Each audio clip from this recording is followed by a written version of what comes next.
untuk seluruh rekan-rekan yang sudah bergabung. Sekali lagi kami ucapkan selamat datang di ruang Zoom kita pada pagi hari ini. Mungkin dalam 1-2 menit lagi kita akan mulai webinar kita. Make sure untuk seluruh partisipan yang sudah bergabung, kami mohon juga kesediaannya untuk mengaktifkan kamera agar terwujudnya lancarnya webinar kita pada pagi ini. Oke, selamat pagi rekan-rekan semua, apa kabarnya? Semangat pagi ya.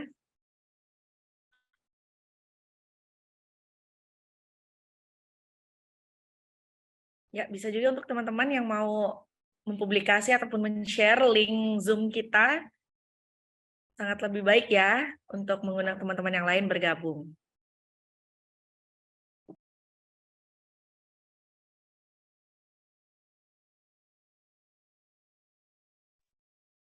Baik, Assalamualaikum warahmatullahi wabarakatuh. Selamat pagi, salam sejahtera bagi kita semua. Senang sekali rasanya saya Salsa Melanie Aquina dapat bergabung bersama teman-teman semua. Dan sekali lagi saya ucapkan selamat datang dalam ruang Zoom pagi ini. Kita akan membahas dengan topik yang sangat-sangat menarik teman-teman semua, yaitu sosialisasi perpajakan aset kripto di Indonesia. Untuk pagi ini kita akan mendengarkan 2 paparan materi dari narasumber kita, dan sebelum itu kita akan mendengarkan dan juga menyanyikan lagu kebangsaan Indonesia Raya. Kami mohon kesediaan teman-teman untuk mengambil sikap sempurna.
Baik, terima kasih untuk rekan-rekan semua.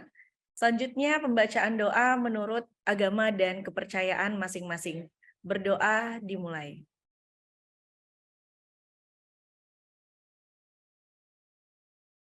Berdoa selesai.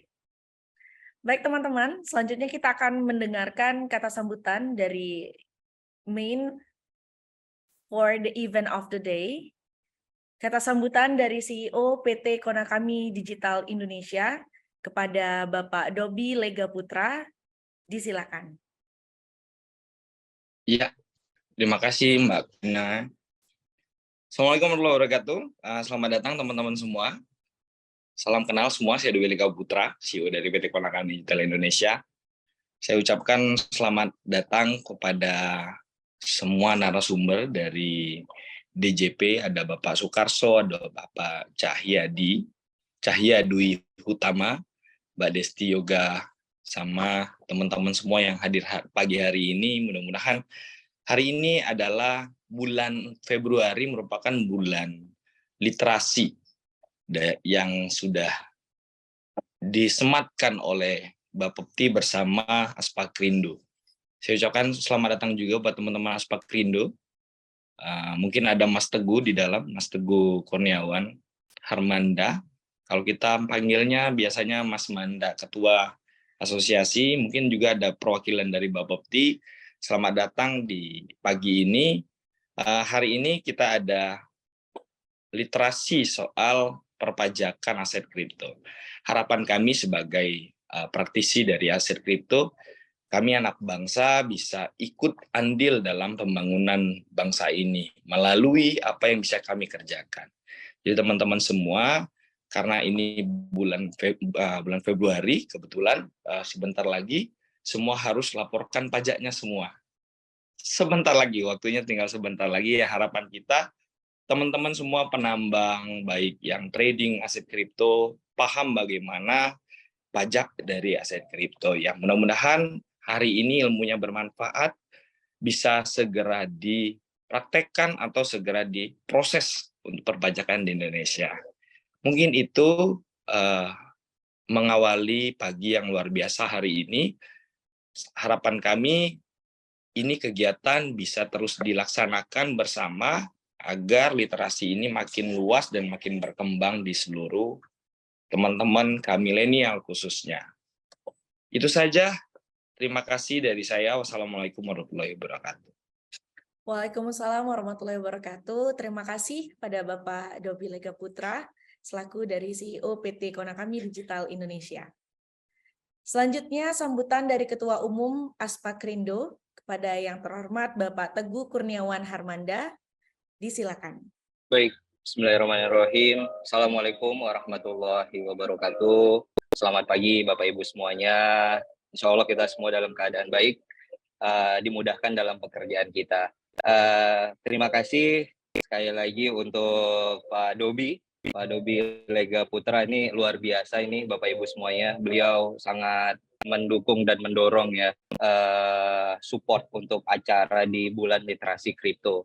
Dan khususnya untuk hari ini beliau juga malah ingin mendorong supaya anak-anak muda khususnya untuk bisa melek dari sisi perpajakan ya. Ini juga saya apresiasi sekali. Selanjutnya juga kepada para co-founders dari Degree Crypto Token. Selamat pagi Bapak Ibu semuanya. Komunitasnya juga yang luar biasa. Semoga kita bisa mendorong terus ya percepatan dan juga quality dari token-token karya anak bangsa, karena pesan atau amanah dari Kepala Bapepti dan juga Bapak Menteri Perdagangan bahwa bagaimana kita bisa mendorong nih supaya token-token lokal ini bisa memiliki daya saing yang baik ya. Juga narasumber kepada Bapak Cahya Dwi Hutama ya. Selamat pagi Bapak. Semoga dimudahkan Pak dalam pekerjaannya. Hari ini tentu menarik Pak, karena kami juga terbantu nih Pak kalau kemudian kita ada sosialisasi demikian ya. Sekali lagi bahwa per Mei ya tahun lalu bahwa industri kripto itu sudah kena pajak ya, PMK 68, yang mana saya ingat betul juga setelah itu kita diajak sosialisasi ya di DCP gitu, bagaimana kemudian penerapan pajak itu dilakukan di exchange dan seterusnya, serta Bapak Ibu semuanya yang ada di KPP Pratama DCP di ini ya di sini sih di Ilir Timur ya, semoga dilancarkan pekerjaannya. Saya sekali lagi mengapresiasi untuk acara hari ini yang diselenggarakan oleh PT Konakami Digital Indonesia, mengapresiasi karena ini adalah bagian dari literasi, karena sekali lagi bahwa proses tentang awareness atau pemahaman masyarakat terhadap kripto tentu ini masih terbatas, makanya kita perlu peran-peran apa yang dilakukan oleh Pak Dobi dan juga teman-teman yang lain untuk kemudian bisa membuat sebuah sistem ya edukasi ataupun literasi tidak hanya terbatas bagi orang-orang yang ada di perkotaan tentunya, tetapi juga merangkum untuk semua industri yang ada. Hari ini sama, saya juga kebetulan lagi ada di acara, makanya pakai lanyard, ada di acara ICCA ya, tentang customer protection juga yang berhubungan dengan kripto. Tentu ini juga bagian dari langkah-langkah kami ya untuk bisa membuat orang semakin menambah kepercayaan dan juga mendapatkan sebuah pemahaman ya yang lebih komprehensif tentang perdagangan kripto di Indonesia. Semoga acara hari ini kita diberkahi semuanya, dan juga acara di bulan literasi kripto juga bisa menambahkan pemahaman yang lebih utuh ya di masyarakat kita. Nah, saya terus untuk mendorong dan mengingatkan bahwa memang kepada masyarakat khusus ya, bahwa perdagangan kripto kita di Indonesia sih udah mendapatkan pajak ya, udah mendapatkan sesuatu hal yang kita akan kontribusi ke negara gitu, baik itu kemudian pajak penambahan nilai ya PPN ataupun kemudian juga PPH ya. Nanti juga dari Pak Cahyadi juga akan menjelaskan lebih detail lagi. Namun yang pasti bahwa kami di asosiasi ini mendorong adanya penerapan pajak agar industri kita itu bisa legitimate lah, dan kemudian ini juga bisa mendorong untuk perekonomian dan pembangunan bangsa kita bisa lebih baik lagi. Dari saya demikian, karena apresiasi yang terus saya sampaikan tadi tidak putus-putusnya, dan semoga kita semuanya bisa mendapatkan cuan ya, bahasanya itu kalau di kripto itu bisa mendapatkan cuan semuanya, pemerintah cuan, kita juga cuan gitu. Cukup dari saya, terima kasih banyak Mbak Aquina, saya kembalikan ke moderator. Terima kasih. Baik, terima kasih banyak Pak Teguh Kurniawan Harmanda. Silakan untuk melanjutkan agendanya Bapak. Baik, teman-teman, selanjutnya kita akan mendengarkan sambutan dari mewakili Kepala KPP Pratama Ilir Timur kepada Bapak Sukaroso SEMM. Disilakan.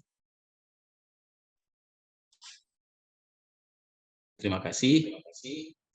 Makan teri di bawah meja. Terima kasih pembawa acara. Iya. Assalamualaikum warahmatullahi wabarakatuh. Selamat pagi, salam sejahtera bagi kita semua.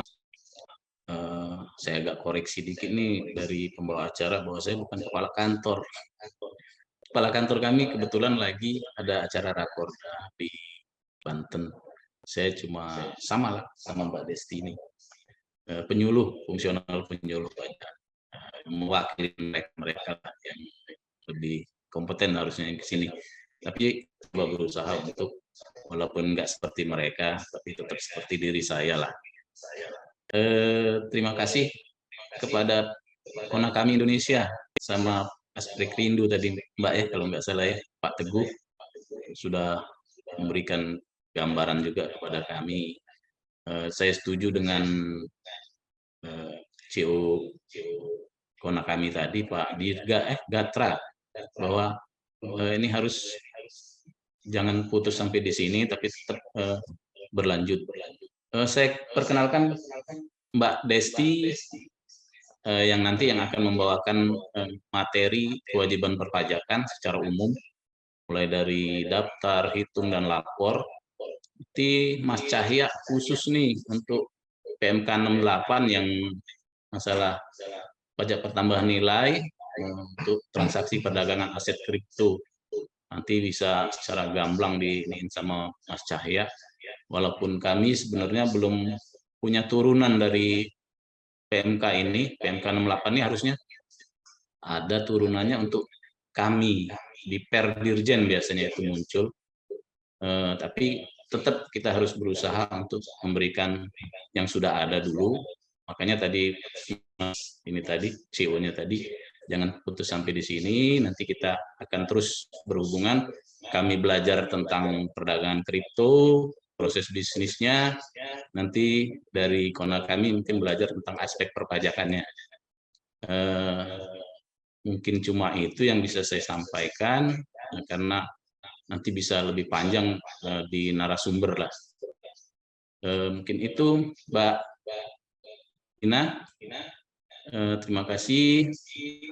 Assalamualaikum warahmatullahi wabarakatuh. Selamat pagi. Waalaikumsalam warahmatullahi wabarakatuh. Selamat pagi. Terima kasih Pak Sukaroso atas sambutannya. Baik, teman-teman, sebelum kita memasuki acara inti pada pagi hari ini, saya mau tanya dulu dong, ini teman-teman yang bergabung kurang lebih udah up to 100 orang, kira-kira dari mana aja nih? Dari Palembang kah? Boleh tolong tulis di kolom komentar, di kolom chat, kira-kira ada yang dari Pulau Jawa kah? Ada yang dari Pulau Kalimantan, Sulawesi, Tangerang, Bengkulu, Palembang, Depok, Jakarta, Karawang, Bandung, siapa tahu kan nanti di akhir acara ada peserta teraktif, kita kan nggak tahu. Siapa tahu kan, ada dari Padang, dari Tegal, Cirebon, Jakarta, Madiun, Jawa Timur. Nah, itulah salah satu kelebihan kalau kita menyelenggarakan webinar, teman-teman. Kita tidak harus untuk datang ke suatu tempat, tapi kita bisa tetap enjoying the Zoom dari manapun. Kalau istilahnya anak zaman sekarang itu namanya WFA, work from anywhere. Kita bisa dari mana aja tetap mengakses selagi ada kuota dan handphonenya ya.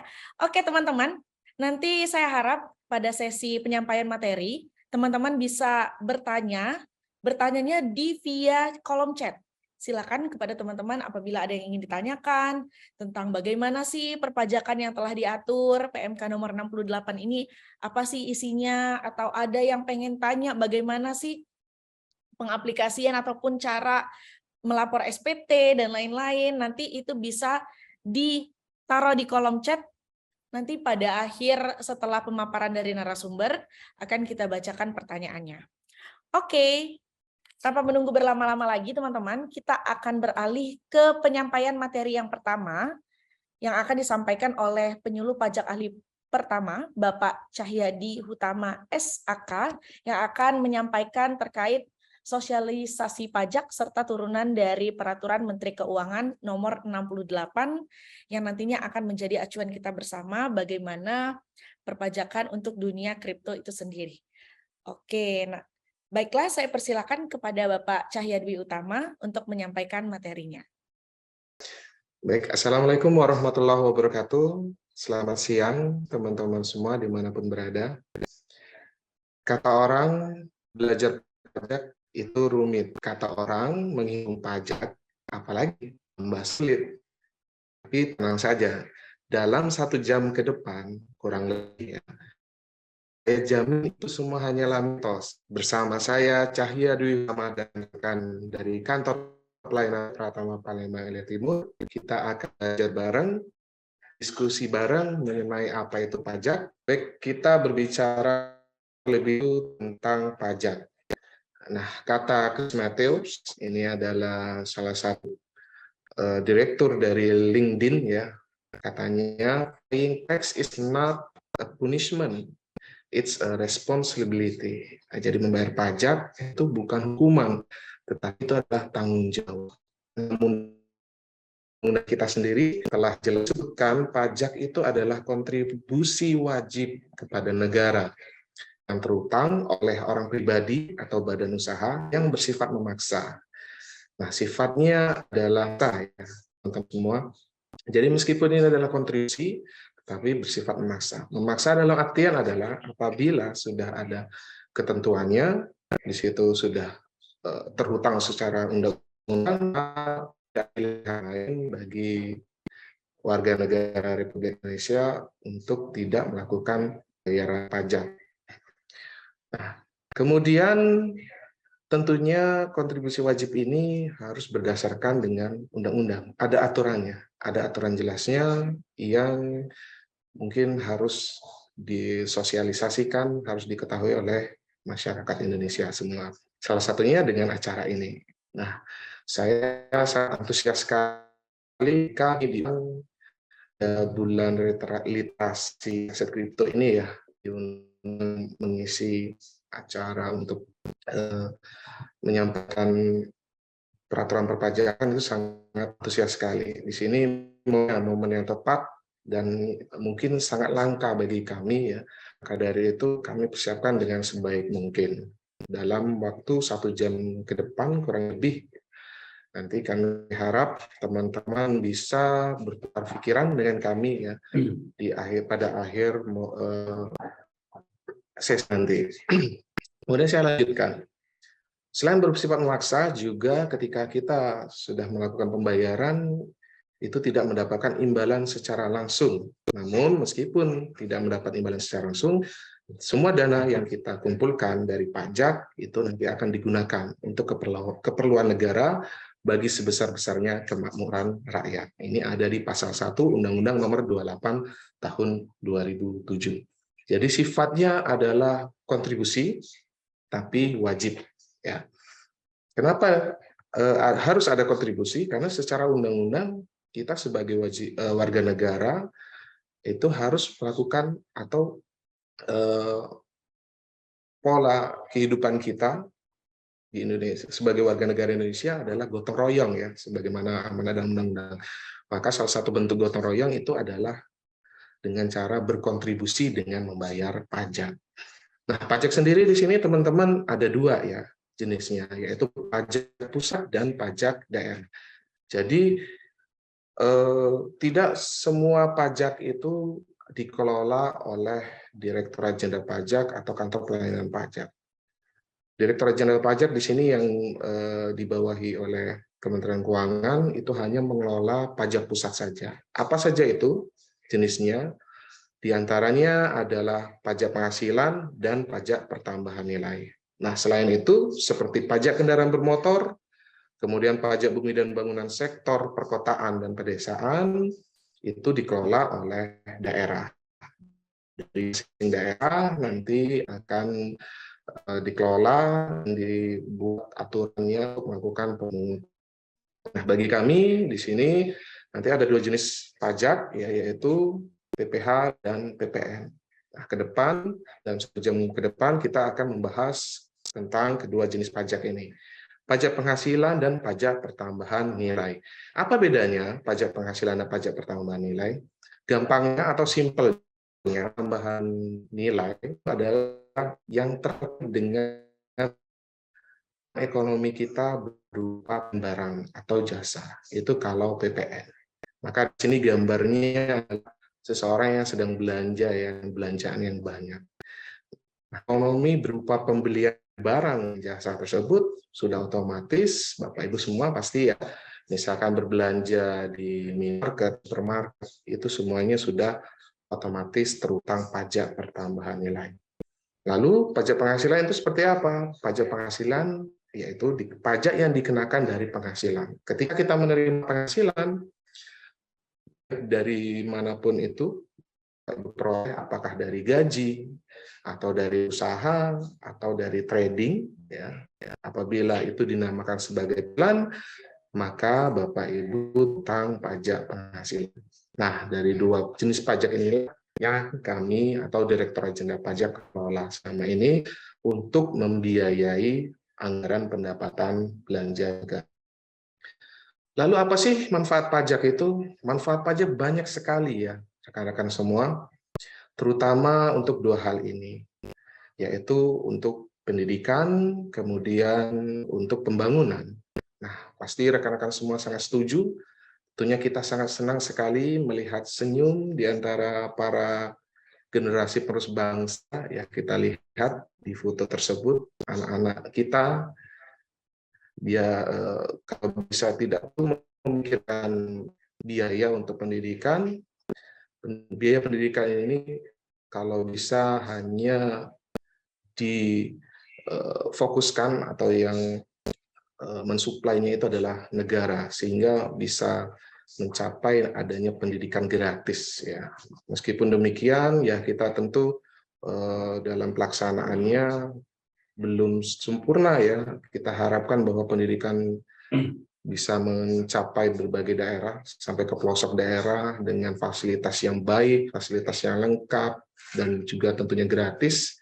Namun mungkin selama ini Bapak Ibu mungkin yang ada di daerah melihat bagaimana kondisinya mungkin pasti belum sempurna. Nah, untuk itu kita terus berusaha ya Bapak Ibu ya, kita terus berusaha bagaimana caranya kita dapat mengumpulkan penerimaan negara sehingga bisa kita alokasikan lagi untuk pendidikan sebagaimana yang diamanatkan oleh Undang-Undang Dasar, yaitu sebesar 20% ya untuk dana pendidikan. Nah, selain itu untuk pembangunan, sebagaimana yang tampil di layar ya, bahwa di Sumatera Selatan ini sedang dibangun 3 flyover. Flyover ini adalah untuk mengurangi kemacetan, ya Bapak Ibu. Yang mungkin di daerah Bapak Ibu juga ada pembangunan. Nah, pembangunan ini dari mana dananya?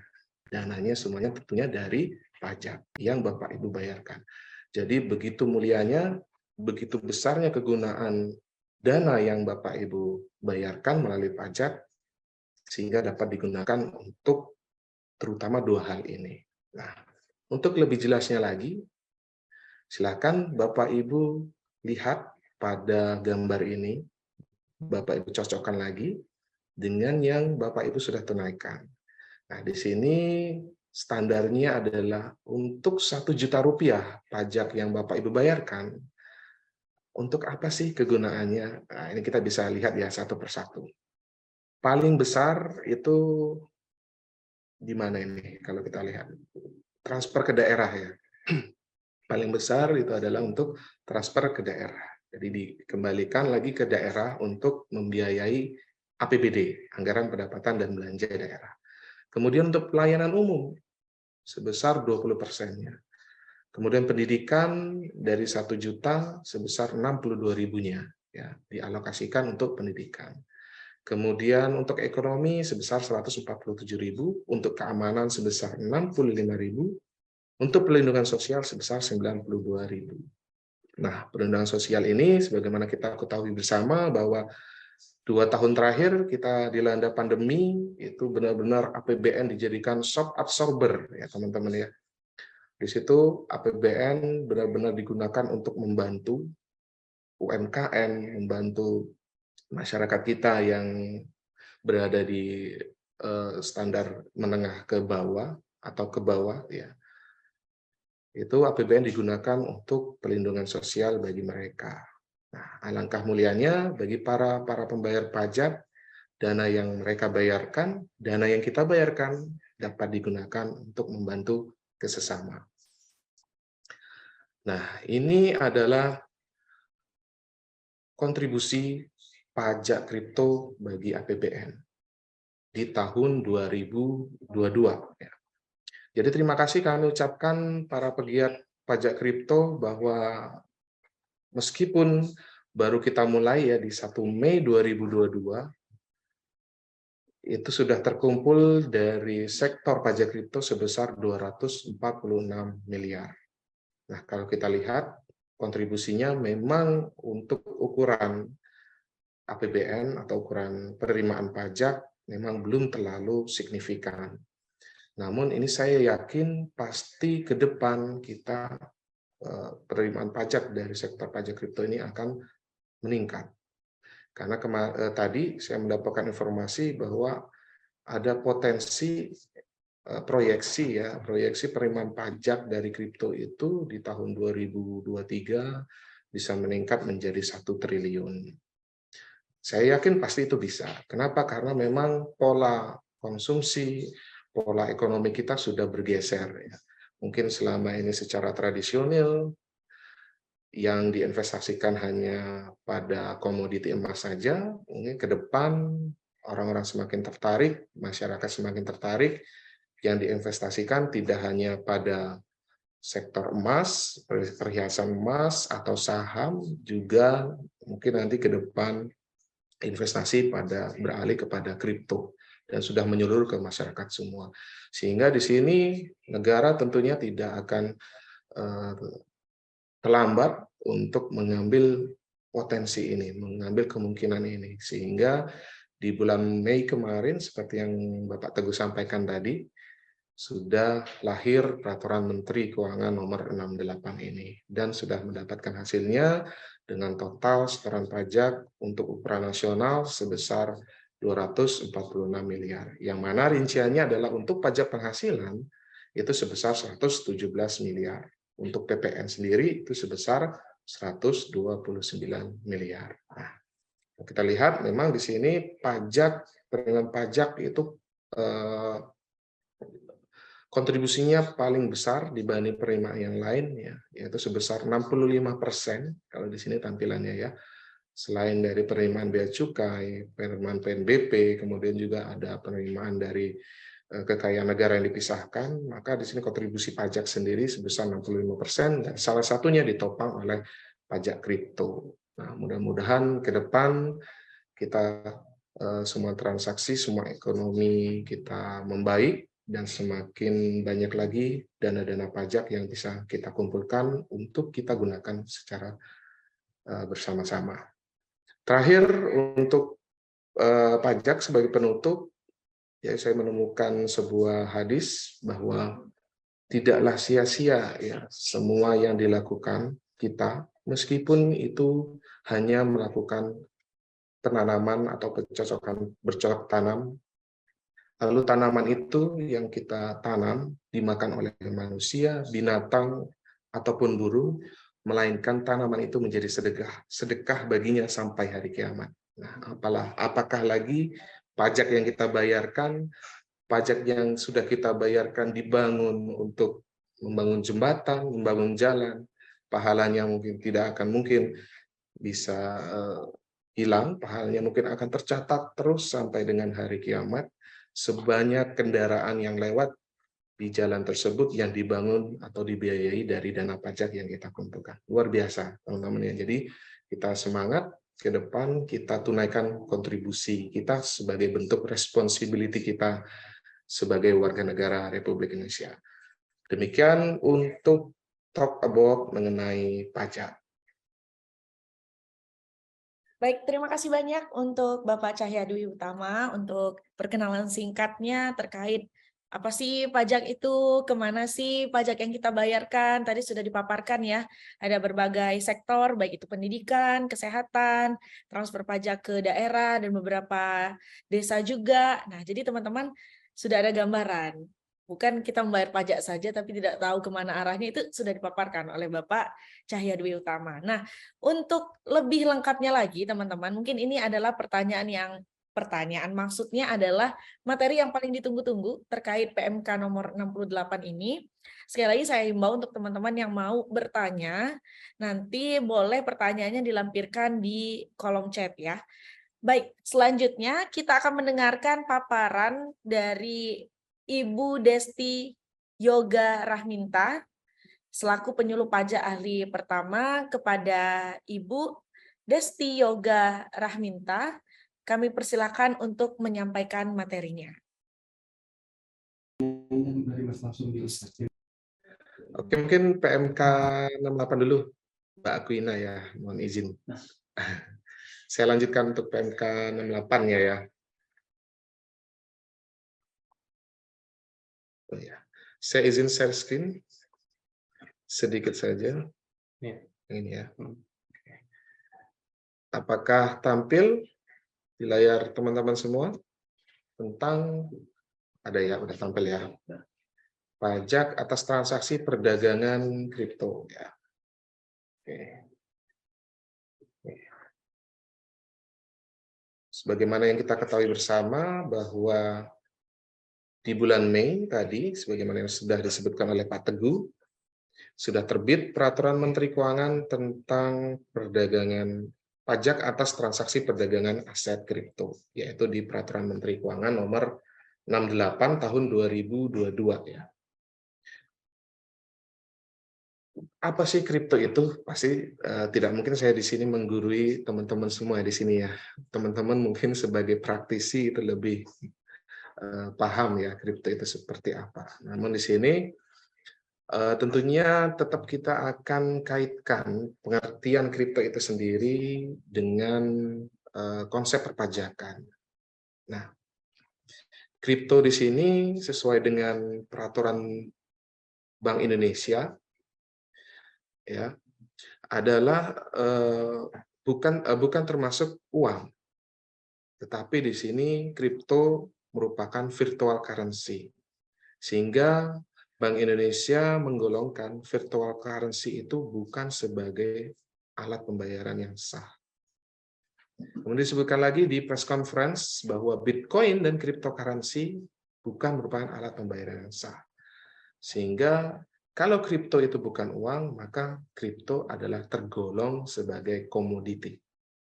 atau barang.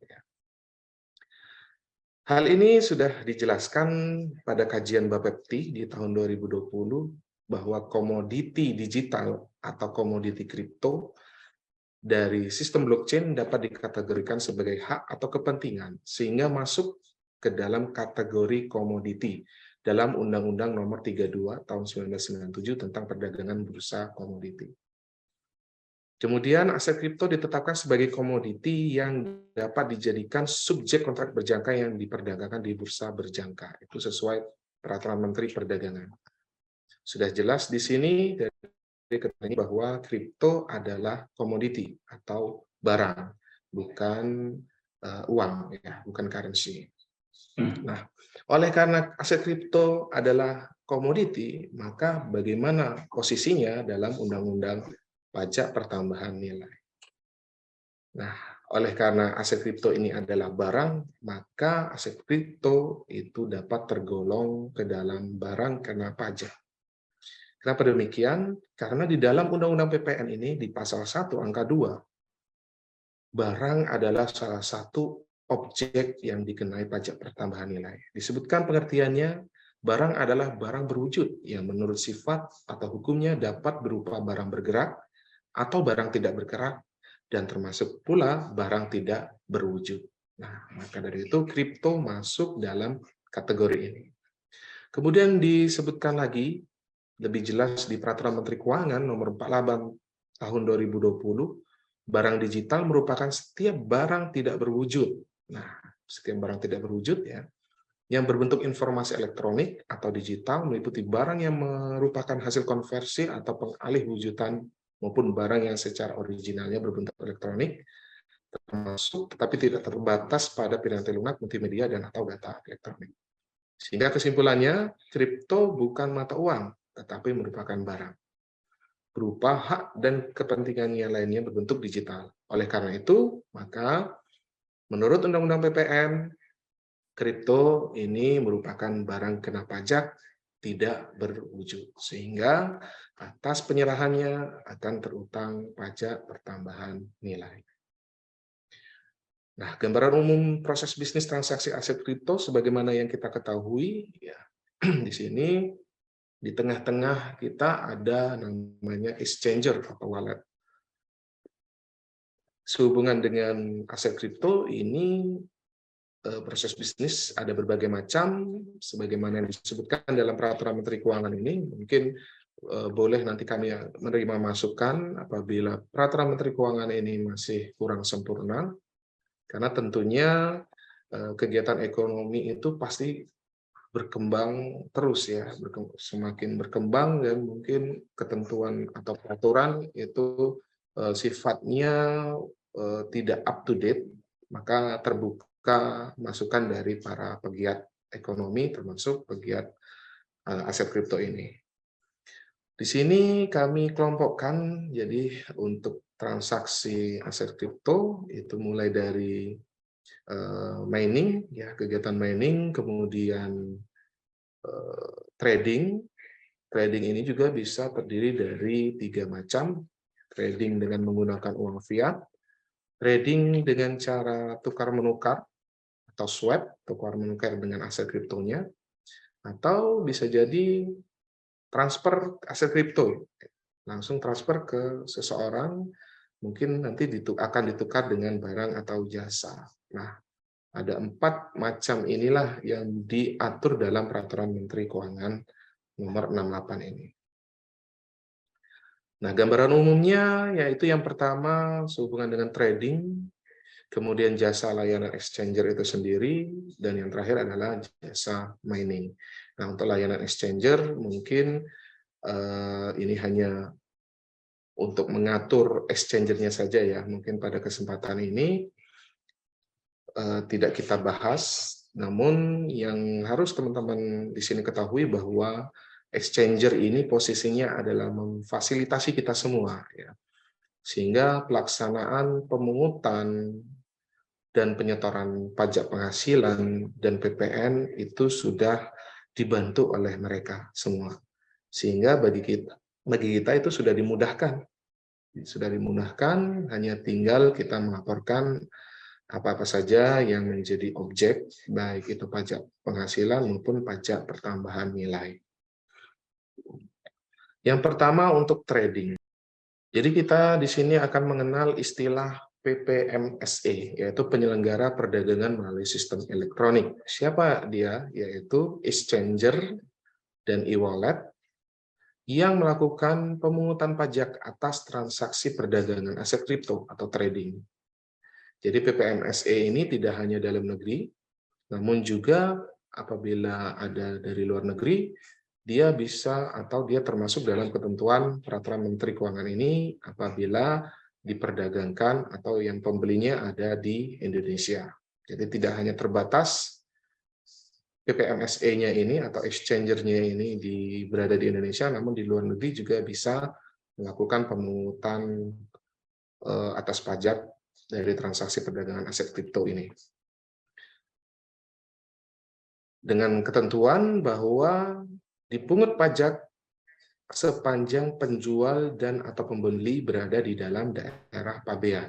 Maksud daerah pabean ini adalah di dalam wilayah Negara Kesatuan Republik Indonesia.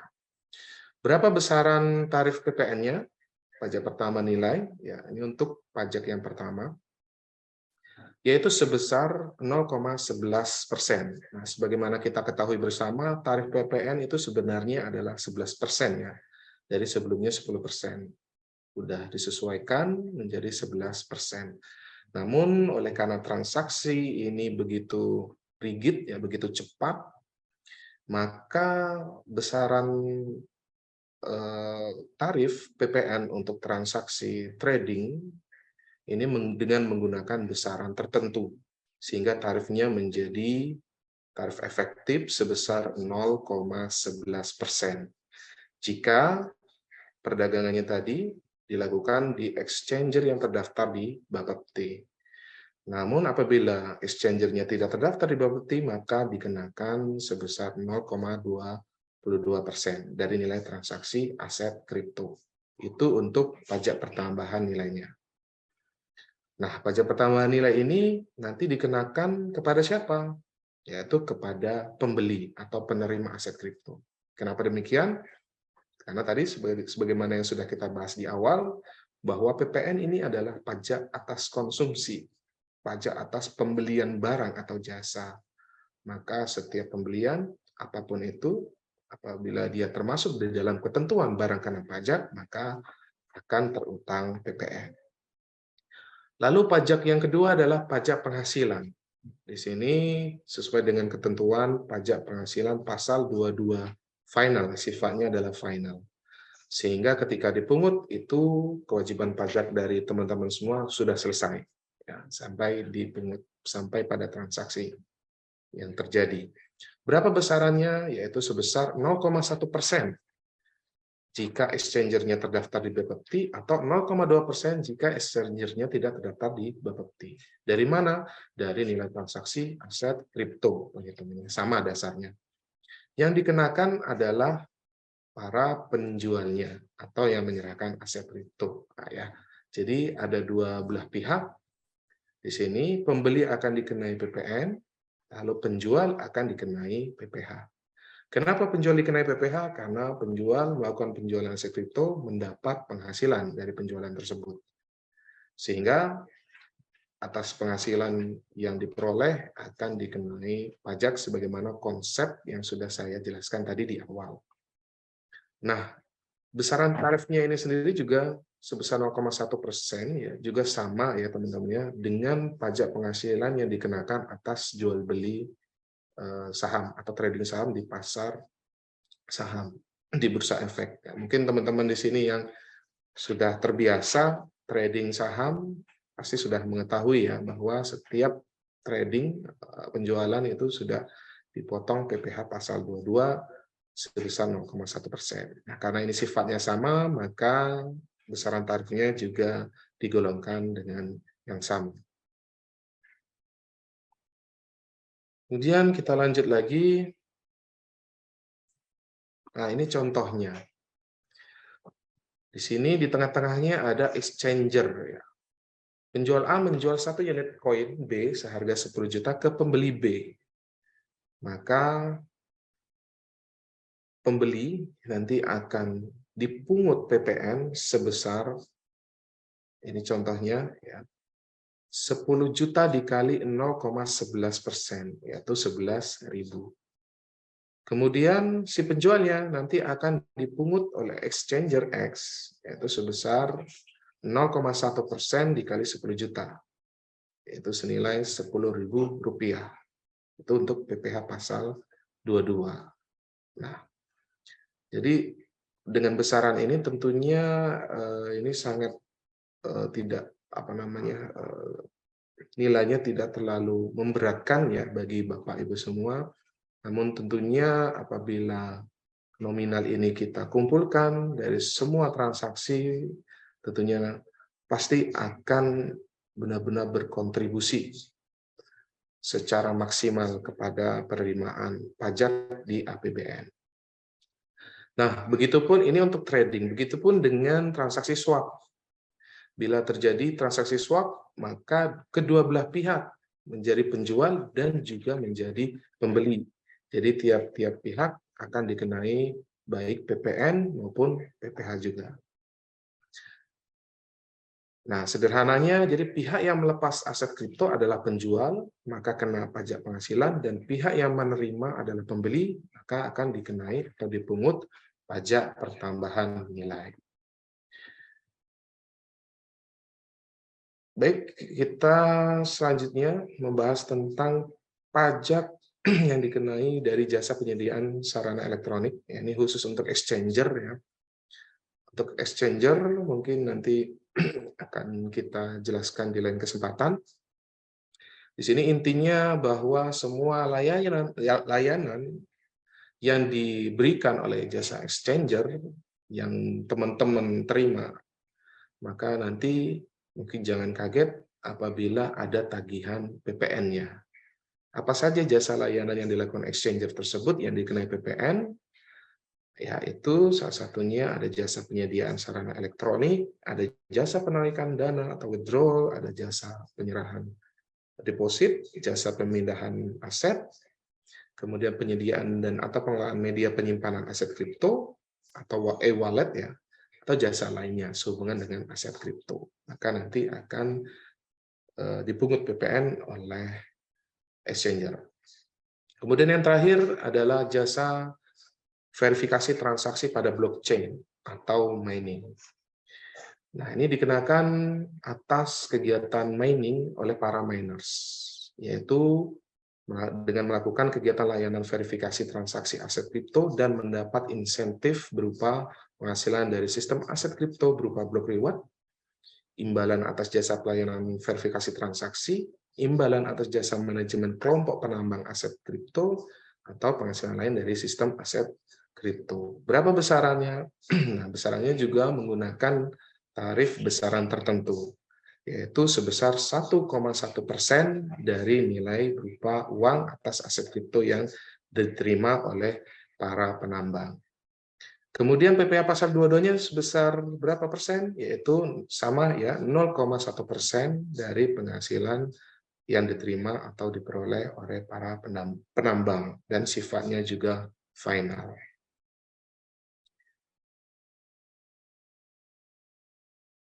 Ketentuan lainnya, bagaimana cara menghitung apabila transaksi dalam mata uang asing, maka nilai trading tadi harus dikonversi terlebih dahulu ke dalam mata uang rupiah berdasarkan kurs yang ditetapkan oleh menteri yang berlaku pada saat pemungutan PPN atau PPh. Nah, jadi pada saat transaksi ya, pada saat dilakukannya pemungutan, harus dikonversi terlebih dahulu ke dalam mata uang rupiah. Lalu bagaimana jika tradingnya tidak melibatkan mata uang rupiah? Maka aset kripto harus dikonversi terlebih dahulu ke dalam mata uang rupiah berdasarkan yang pertama, nilai yang ditetapkan oleh bursa berjangka yang menyelenggarakan perdagangan aset kripto, atau dengan menggunakan nilai dalam sistem yang dimiliki oleh penyelenggara perdagangan melalui sistem elektronik atau PPMSE yang ditetapkan secara konsisten. Jadi intinya yang penting konsisten, mengeluarkan nilai, maka nilai tersebut bisa digunakan untuk menilai aset kripto yang sudah kita konversi. Nah, terakhir ini adalah bukti pemungutan yang harus dibuat oleh exchanger sebagai bentuk pertanggungjawaban yang sudah dilakukan oleh exchanger menurut undang-undang yang telah melakukan pemotongan PPh dan PPN dari Bapak Ibu semua, sehingga nanti Bapak Ibu semua di sini apabila sudah dipotong pajak penghasilannya bisa melaporkan pemotongan tadi dan penghasilan yang Bapak Ibu dapatkan berikut hartanya di dalam SPT tahunan Bapak Ibu semua. Nah, untuk lebih lengkapnya mengenai pelaporan ini nanti bisa dijelaskan oleh Mbak Desti pada sesi berikutnya.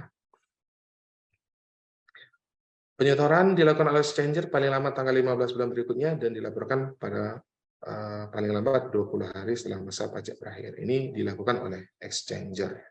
Bagi kita, ini nanti bukti dokumen atau bukti pemungutan yang dibuat oleh exchanger, tinggal kita laporkan di SPT tahunan, setahun sekali, tidak perlu sebulan sekali. Mungkin demikian dari saya untuk penjelasan tentang PMK 68. Mungkin nanti akan disambung oleh Mbak Desti. Saya kembalikan terlebih dahulu kepada moderator. Terima kasih atas perhatiannya. Untuk sementara ini saya tutup. Assalamualaikum warahmatullahi wabarakatuh. Waalaikumsalam warahmatullahi wabarakatuh. Terima kasih kepada Bapak Cahyadwi Hutama atas paparannya terkait PMK 68. Oke, teman-teman, ini sudah ada beberapa pertanyaan yang masuk. Sekali lagi kami himbau untuk teman-teman yang ingin bertanya bagaimana lengkapnya, bisa dilampirkan pertanyaannya di kolom chat. Baik, selanjutnya kita akan mendengarkan materi dari Ibu Desti Yoga Rahminta terkait bagaimana cara melaporkan SPT dari pajak sebagai penggiat kripto kepada Ibu Desti Yoga Rahminta. Kami persilakan.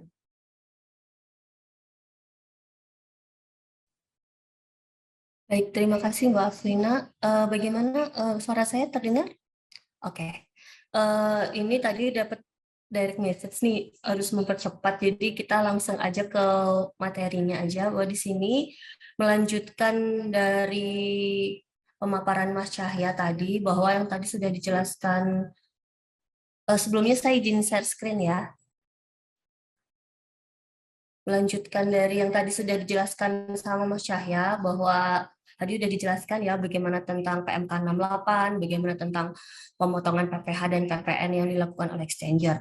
Nah, di sini saya mencoba untuk menjelaskan bagaimana cara-cara wajib mungkin calon wajib pajak bagi yang memang belum punya NPWP dan juga yang memang sudah punya NPWP karena sebelumnya sudah memiliki pekerjaan. Karena kan kalau untuk perdagangan aset kripto ini kan sebenarnya bisa dijadikan second penghasilan gitu ya, second income gitu. Jadi bagi siapa tahu yang sebelumnya sudah punya penghasilan, nah ini buat tambahan penghasilan gitu. Nah ini nanti akan jelaskan lebih lanjut bagaimana tentang cara pelaporannya.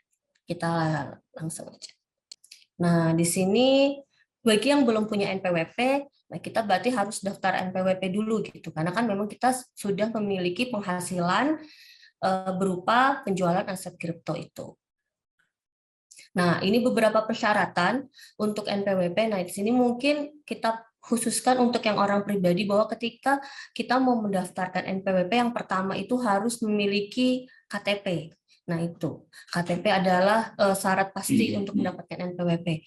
Dan selanjutnya bahwa kalau memang yang bersangkutan itu adalah bukan pegawai atau bukan karyawan yang memang punya usaha, maka harus ada surat pernyataan bermeterai dari wajib pajak yang menyatakan bahwa kegiatan atau lokasi tempat usaha. Dan ini kalau untuk badan kita skip aja. Kemudian pendaftaran NPWP sekarang sudah bisa online, jadi kita tidak harus capek-capek pergi ke kantor pajak, kita bisa lakukan dengan mendaftar secara online, yaitu melalui e-registration. Yaitu untuk tutorial lebih jelasnya, mungkin kita bisa lihat di YouTube-nya Direktorat Jenderal Pajak. Di situ sudah dijelaskan bagaimana tata cara dari awal untuk memiliki atau mendaftarkan NPWP. Tapi sih mungkin saya rasa teman-teman di sini ya banyak yang sudah punya NPWP ya. Untuk selanjutnya, kalau kita sudah mendapatkan NPWP, bagaimana kita mendapatkan kartunya gitu. Ada kalau mungkin kan dari tempat KPP terdaftar itu lama untuk mengirimkan kartunya. Jangan khawatir teman-teman bahwa di www.pajak.go.id kita bisa meminta kartu digitalnya. Jadi di situ akan dikirimkan kartu digitalnya ke email kita ketika kita mendaftarkan NPWP tersebut. Jadi kita bisa ceknya, kita bisa download NPWP digital kita. Jadi itu sama, dipersamakan dengan NPWP yang sudah tercetak gitu. Itu sama aja. Jadi nggak ada bedanya. Oke, untuk selanjutnya bahwa kita lihat bahwa Direktorat Jenderal Pajak mulai tahun 2022 kemarin sudah menggaungkan namanya NIK menjadi NPWP. Jadi bahwa sesuai dengan pelaksanaan amanat Undang-Undang Harmonisasi Peraturan Perpajakan yang mengatur bahwa nomor pokok wajib pajak atau sering kita sebut sebagai NPWP orang pribadi merupakan yang memang dia penduduk Indonesia menggunakan nomor induk kependudukan. Jadi di sini nanti wajib pajak akan melakukan pemadanan NIK menjadi NPWP dan itu bisa dilakukan. Jadi gini, NPWP itu yang sekarang 15 digit itu nanti akan masih berlaku sampai dengan 31 Desember 2023. Nah, per 1 Januari 2024 itu NPWP akan diganti menjadi NIK. Jadi NIK itu adalah NPWP, jadi single identity seperti itu. Nah, alasan atau tujuan dari kebijakan ini yang pertama adalah untuk memberikan keadilan atau kepastian hukum dalam penggunaan NPWP sehubungan dengan ketentuan penggunaan NIK sebagai NPWP bagi orang pribadi, dan juga untuk memberikan kesetaraan serta mewujudkan administrasi perpajakan yang efektif dan efisien. Dan yang pasti dan yang terakhir adalah untuk mendukung kebijakan satu data single identity dengan mengatur pencantuman nomor identitas tunggal dan terintegrasi dalam pelayanan administrasi perpajakan. Jadi nanti ke depannya teman-teman semua tidak perlu membawa banyak kartu, cukup membawa KTP dan itu bisa dilakukan untuk kewajiban perpajakan. Nah, seperti yang tadi sudah disampaikan di awal bahwa untuk NPWP orang pribadi penduduk nanti ke depannya menggunakan NIK. Jadi nomor NIK adalah nomor NPWP itu per 1 Januari 2024. Dan untuk ini, untuk informasi aja bahwa NPWP badan, instansi pemerintah, dan orang pribadi yang bukan penduduk, mungkin WNA, maka akan diberikan 16 digit angka NPWP-nya. Dan untuk NPWP cabang, maka akan diberikan namanya NIK2, yaitu nomor identitas tempat kegiatan usaha. Nah, yang tadi sudah disampaikan juga bahwa sejak kapan sih gitu bahwa NPWP berlaku atau dilakukan pemadanan, itu sejak 14 Juli 2022. Nah, sampai dengan 31 Desember 2023, NIK dan NPWP dengan format 16 digit dilakukan pada layanan administrasi perpajakan secara terbatas. Nah, dan per tanggal 1 Januari 2024, seluruh layanan administrasi perpajakan dan layanan lain membutuhkan NPWP sudah menggunakan NPWP dengan format baru.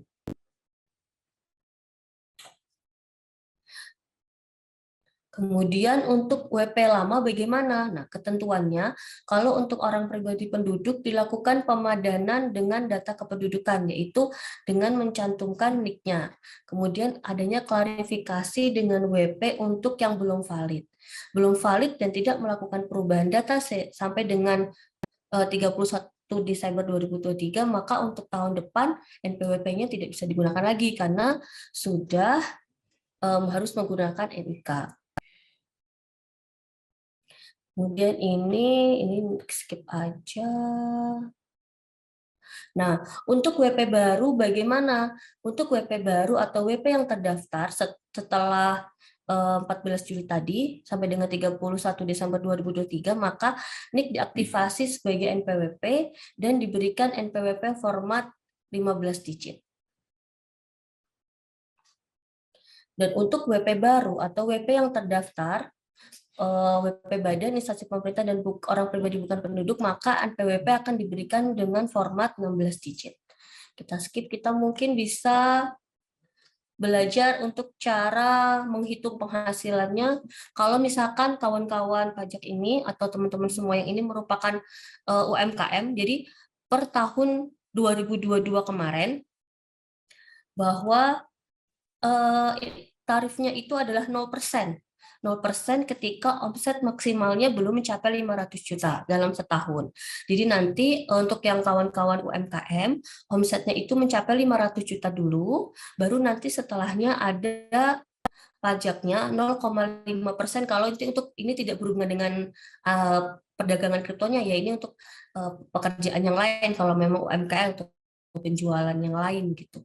Nah, itu di atas 500 juta baru ada pajaknya yaitu 0,5.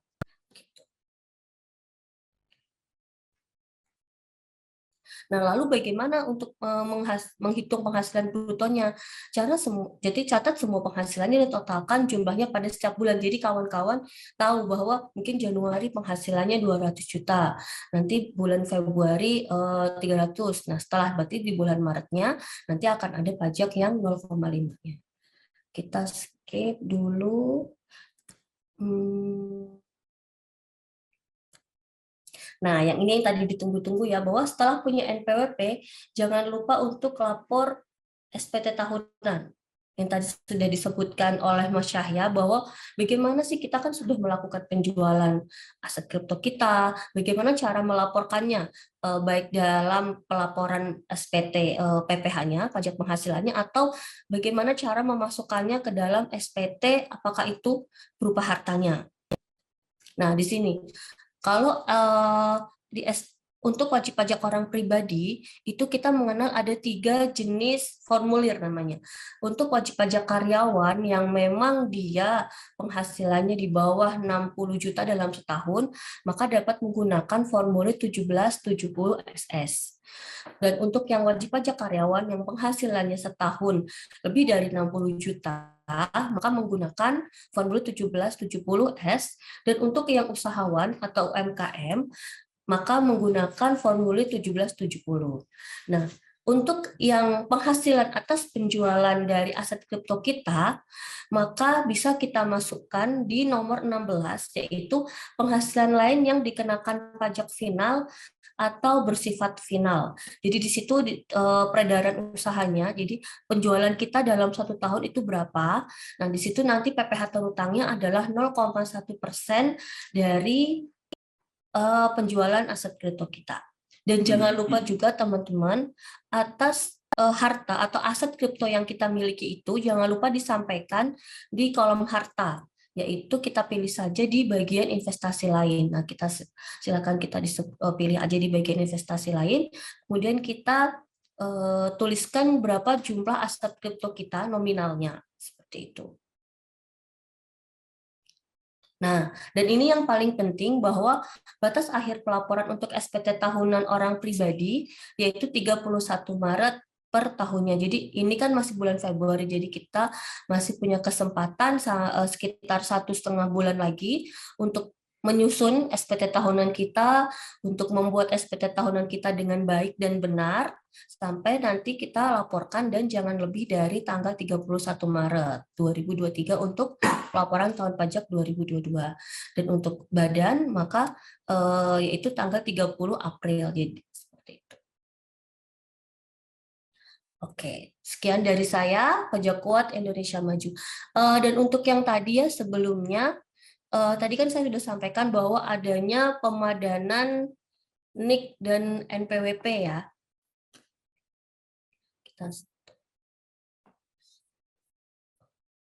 Oke, bentar.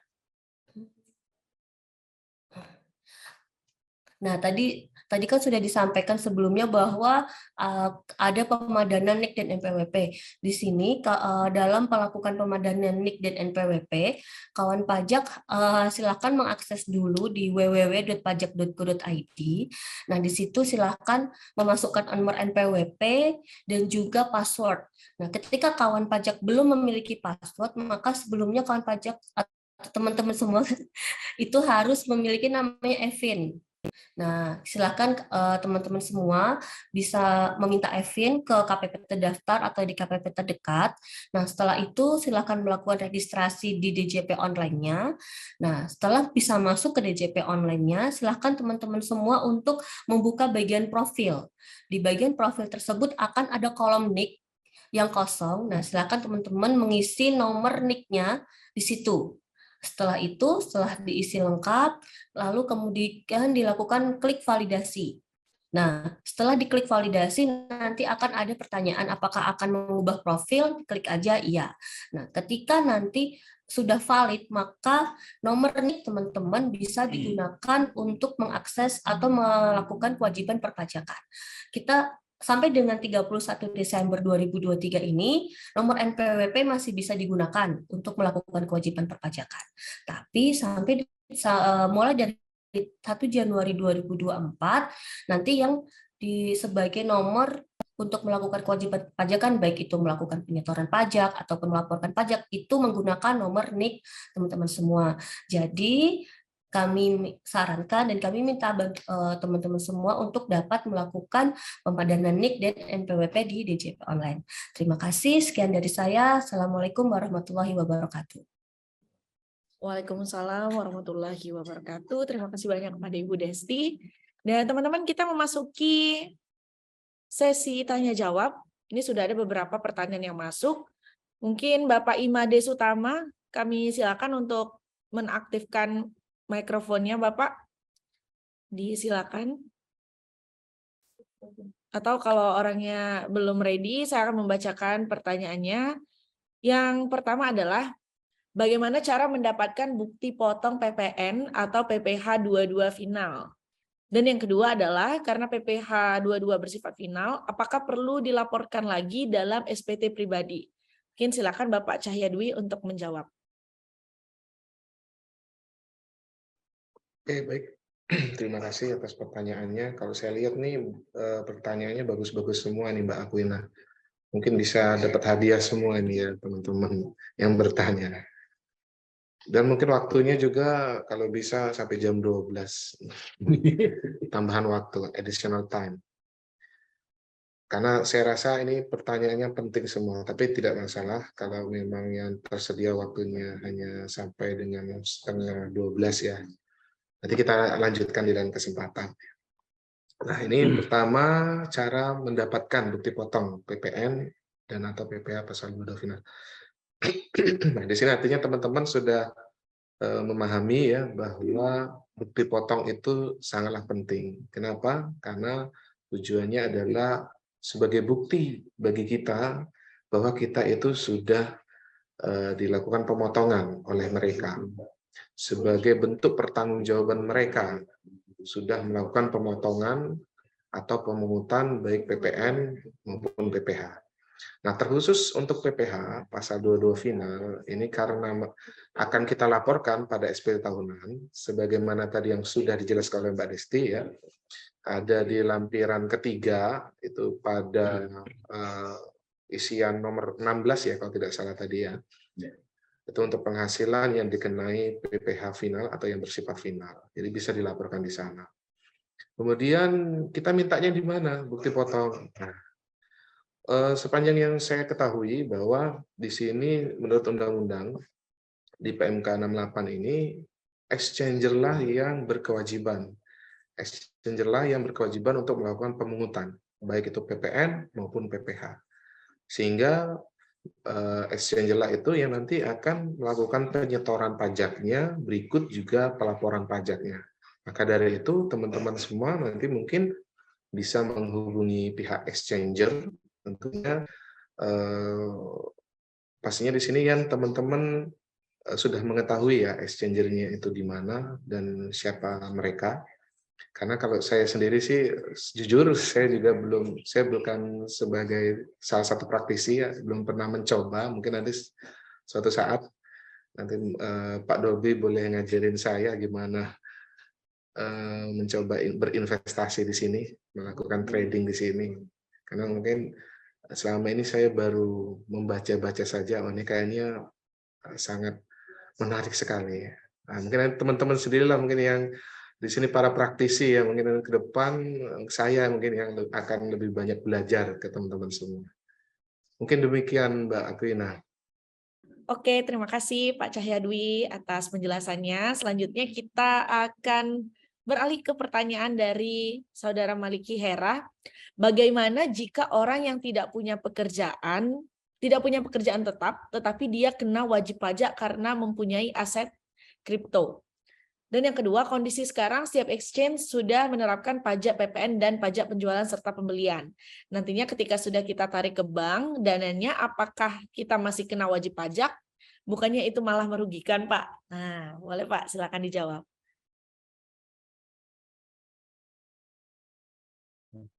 Oke. Untuk pertanyaan nomor 1 mungkin nanti Mbak Desti yang menjelaskan. Saya coba pertanyaan nomor 2 ya.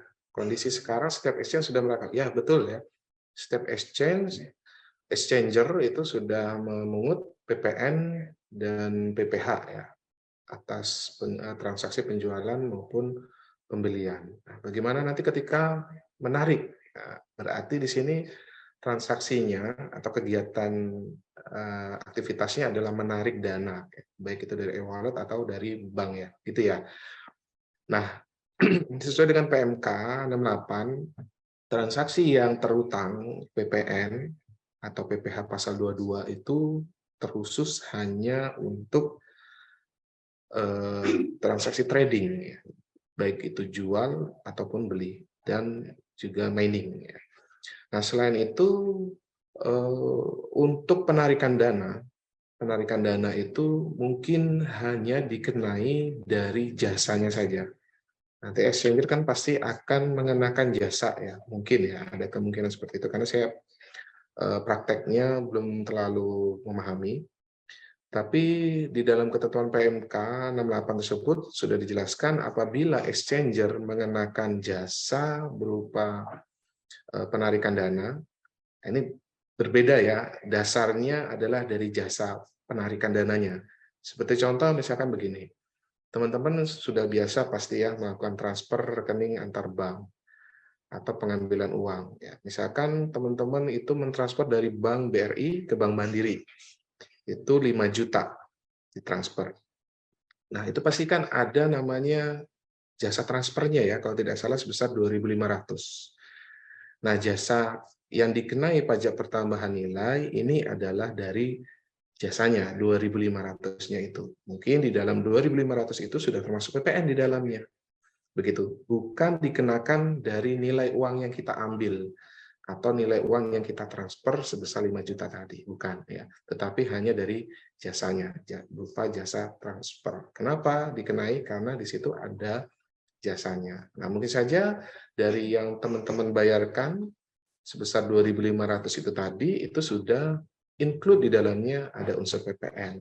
Nah, itu nanti tanggung jawab dari exchanger lah yang akan melaporkannya pada laporan bulanan mereka. Demikian, itu kaitan dengan pajak pertambahan nilai. Silakan mungkin Mbak Desti ingin menambahkan. Ya, silakan Ibu Desti. Oke, saya mencoba untuk menjawab pertanyaan yang pertama ya. Bagaimana jika orang yang tidak punya pekerjaan tetap, tetapi dia dipotong atau dipungut PPH finalnya karena memiliki aset kripto. Jadi di sini apabila misalkan memang pekerjaannya hanya melakukan penjualan aset kripto gitu ya, jual beli aset kripto, maka tetap karena dia sudah memiliki penghasilan dan tentu saja sudah memiliki NPWP, maka tetap harus melaporkan SPT tahunan tadi yang sudah disampaikan di bagian PPH final tadi, yaitu kalau berarti kita bisa pilih formulirnya yang 1770 saja, kita anggap bahwa dia sebagai usahawan atau UMKM. Nah, silakan dimasukkan saja di bagian lampiran 3 di PPh final tadi.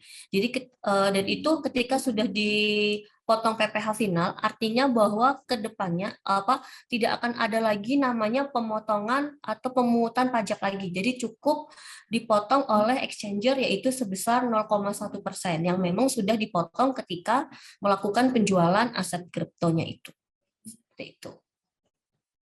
Oke, baik. Terima kasih, Bu Desti. Selanjutnya kita akan beralih ke pertanyaan selanjutnya dari Saudara Ahmad Syobirin. Apa keuntungan bagi industri digital dari aturan pajak aset kripto dan apa potensi risiko bagi industri digital dari aturan pajak aset kripto tersebut? Mohon dijelaskan. Silakan Pak Cahyadwi.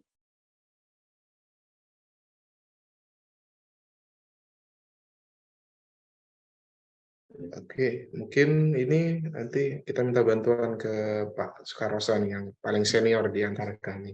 Oke, silakan Pak Sukaroso. Kami mohon kesediaannya. Bisa diulang, Mbak, ininya, Mbak. Oke, apa keuntungan bagi industri digital dari aturan pajak aset kripto? Dan apa potensi risiko bagi industri digital dari aturan pajak aset kripto tersebut? Apakah keuntungan bagi industri digital? Oh, iya. Dengan aturan ini, Pak. Jadi dia bisa lebih, ini kan kita harus lihat dulu dasar pembentukan ini kan, pembentukan PMK ini kan biar untungnya itu berkeadilan maksudnya itu, Mbak. Jadi semua yang bergelut di sini aturannya sama, satu aturan, yaitu PMK ini dengan Undang-Undang HPP kemarin, Mbak. Jadi dia nggak diskriminasi, Mbak. Jadi yang punya perdagangan aset kripto,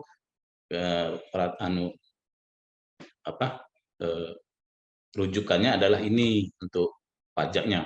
Saya pikir kalau dia semakin ini kan, semakin dia ngikutin ini, mungkin semakin meningkat bahkan perdagangannya itu, Mbak.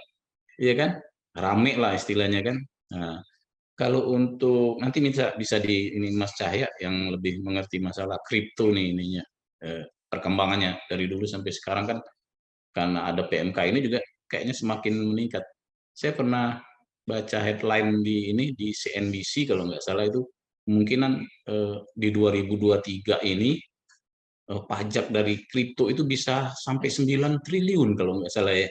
Ada di berita headline-nya itu, di headline CNBC saya lihat. Tapi belum rinci untuk yang di daerah mana. Mungkin se-Indonesia lah. Alhamdulillah kalau memang itu ya. Berarti sudah, kalau tadi berapa persen itu Mas Cahya? 0, masih. Nanti di 2023 ini penyumbang APBN dari pajak kripto itu semakin gede lah ya. Kontribusinya untuk negara, terutama di sektor pajak penjualannya. Untuk resiko bagi yang ya resiko tetap punya, Mbak, resiko ya. Kalau melanggar ini aturan ini ya ada sanksi-sanksinya biasanya itu, Mbak. Seperti yang lain-lain juga wajib pajak. Kita anggap wajib pajaknya sama, risikonya tetap ada. Kalau tidak taat ya mungkin masuk ke ranah pemeriksaan atau penelitian. Itu mungkin Mas Cahya, silakan kalau mau ditambahkan. Sudah nomor 2. Apa nomor 2? Gain profit. Dikenakan dari gain. Oh, untuk ininya pajaknya dari bruto dia, Pak. Dari penjualan dikalikan 0, berapa tadi? 0,1 untuk yang terdaftar, 0,11 PPN, 0,11 ya. Kalau untuk yang terdaftar, yang tidak terdaftar 0,22. Itu untuk PPN. Kalau untuk PPh 0,1 dari bruto juga. Kalau yang itu yang terdaftar, kalau yang tidak terdaftar 0,2. Mungkin itu, Mbak. Ada yang lain. Ini saya nyorotin ada satu nih yang kayaknya aktif saya baca di sini dari Maliki Hera nih, Mbak. Iya. Maliki Hera ini ada beberapa pertanyaan. Boleh juga ini untuk dijadikan penerima souvenir lah istilahnya. Yang paling aktif di sini kayaknya saya baca di chat-chat ini. Orangnya tapi yang mana? Coba kita lihat dulu, Mbak. Boleh nggak open video? Kayaknya belum ready nih, Pak. Belum ready nih dari Maliki Heranya. Oh, Mm-mm. Maliki Hera. Bener nih Mbak ya, ada ya Maliki Hera nih ya. Ada Iya, beberapa chat ya saya baca di sini. iya. Oke, silakan Mbak. Oke, kita Lanjut. beralih ke pertanyaan selanjutnya. Ini dari, saya pilih dulu. Oke, dari Amu Aska. Dulu saya pernah buat NPWP untuk syarat usaha, tapi belum pernah melaporkan karena usaha tersebut tidak jadi. Bagaimana cara melaporkan dan memperbaharuinya? Terima kasih. Mungkin Ibu Desti, silakan. Oke, terima kasih. Jadi sebelumnya sudah punya NPWP, mau bikin usaha, tapi ternyata usahanya nggak jadi gitu ya. Jadi bagaimana melaporkannya? Melaporkan apa nih? Maksudnya untuk pelaporan SPT-nya ya gitu ya, atau untuk mengetahui bagaimana cara melakukan kewajiban perpajakannya. Langkah pertama, silakan dipastikan dulu bahwa apakah status dari NPWP-nya itu masih aktif atau tidak. Nah, kalau jadi gini, secara aturan ketika sebuah NPWP tidak pernah dilakukan pembayaran atau pelaporan selama 2 tahun, itu bisa saja dilakukan namanya penonaktifan atau NE. Nah, di situ, tapi nggak usah khawatir ketika NPWP-nya menjadi NE. Ketika NPWP menjadi NE, untuk bisa mengaktifkan itu dengan 2 cara. Pertama, dengan melakukan permohonan aktivasi NPWP atau cukup dengan melakukan pelaporan SPT tahunan. Nah, di sini tadi kan, siapa tadi penanyanya, mohon maaf Mbak? Ada, tunggu sebentar. Amualka ya, kalau nggak salah ya. Amuaska ya. Ya, itu. Kalau misalkan ini kan melakukan perdagangan aset kripto ya, jadi jual beli aset kripto. Nah, di situ kan dia memiliki penghasilan. Jadi cukup saja laporkan di SPT tahunannya yang tadi sudah dijelaskan sebelumnya, bisa memilih formulir 1770 dan tinggal dipilih yang atas penghasilan yang dikenakan PPh final, yaitu di nomor 16 tadi. Cukup dimasukkan penjualannya berapa dan PPh yang sudah dipotong oleh exchanger-nya berapa. Seperti itu. Oke, baik. Sudah paham ya, teman-teman? Oke, selanjutnya pertanyaan dari Maliki Hera, bagaimana jika orang yang tidak punya pekerjaan, tetapi dia kena wajib pajak karena mempunyai aset kripto? Nah, silakan. Mau Pak Cahyadu yang menjawab atau Pak Sukarosa yang menjawab nih?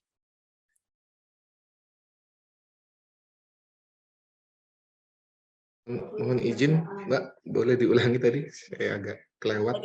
Bagaimana jika orang yang tidak punya pekerjaan tetap, tetapi dia kena wajib pajak karena mempunyai aset kripto? Oh, baik. Sepertinya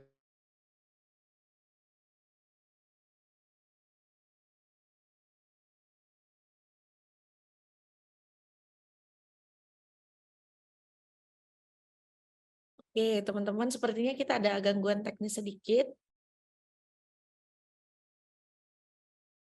Mohon bersabar ya.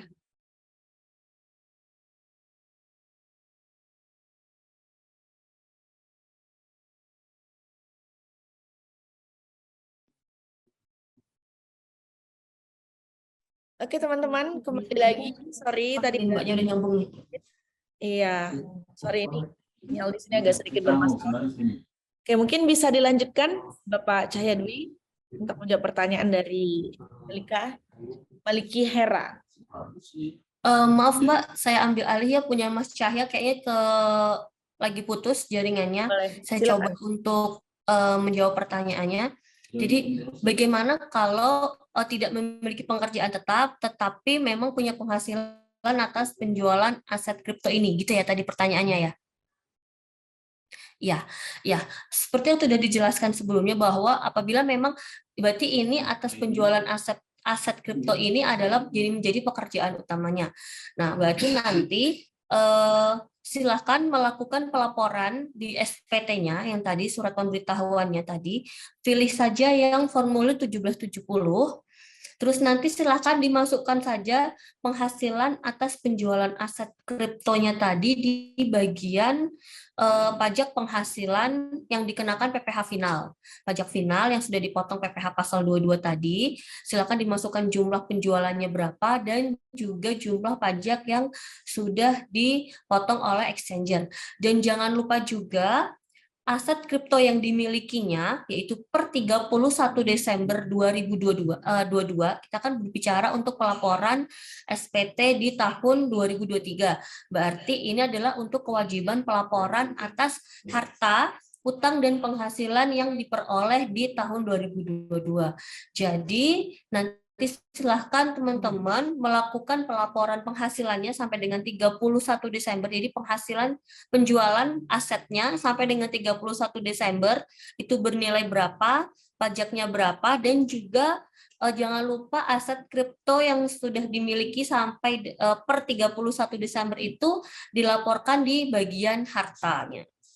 Kayak gitu. Oke, baik, terima kasih Bu Desti atas penjelasannya.